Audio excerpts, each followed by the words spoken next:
घुबड आणि टोळ. एक म्हातारे घुबड झाडाच्या ढोलीत झोपले असता एका टोळाने झाडाखाली गाणे म्हणायला सुरुवात केली. त्याने गाणे म्हणू नये म्हणून घुबडाने त्याला विनंती केली, "बाबा रे, तू इथून जा.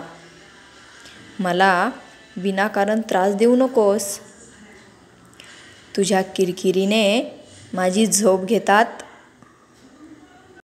यावर तो टोळ त्या घुबडाचा धिक्कार करून त्याला शिव्या देऊ लागला.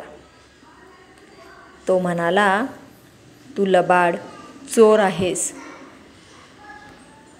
रात्रीचा बाहेर जाऊन चोरी करून पोट भरतोस, नि दिवसा झाडाच्या ढोलीत लपून बसतोस."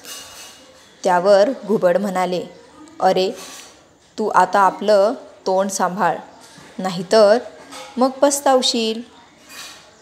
तरीही टोळ ऐकून घेईना. घुबडाची निंदा करून तो पुन्हा गाऊ लागला.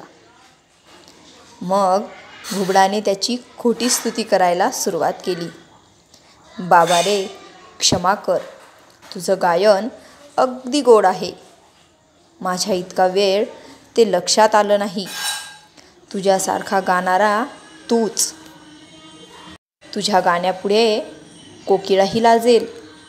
तुझा स्वर सारंगीपेक्षा चांगला आहे. बरी आठवण झाली. माझ्याकडे एक अमृताची कुपी आहे. त्यातले थोडंसं मी तुला देतो. फार वेळ गात राहिल्याने तुझा गळा अगदी सुकून गेला असेल, नाही का?" टोळाला खरोखरच तहान लागली होती. तो घुबडाजवळचे अमृत घेण्यासाठी त्याच्याजवळ गेला. लगेच घुबडाने त्याला उचलून आपल्या तोंडात टाकले. तात्पर्य: आपल्याला जे आवडते ते सर्वांनाच आवडेल असे नाही, हे लक्षात घेऊन दुसऱ्याच्या आवडीनिवडींचा जे विचार करीत नाहीत ते शेवटी आपला नाश करून घेतात. धन्यवाद.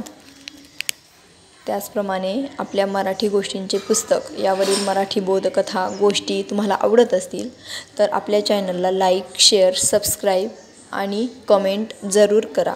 मनापासून खूप खूप धन्यवाद.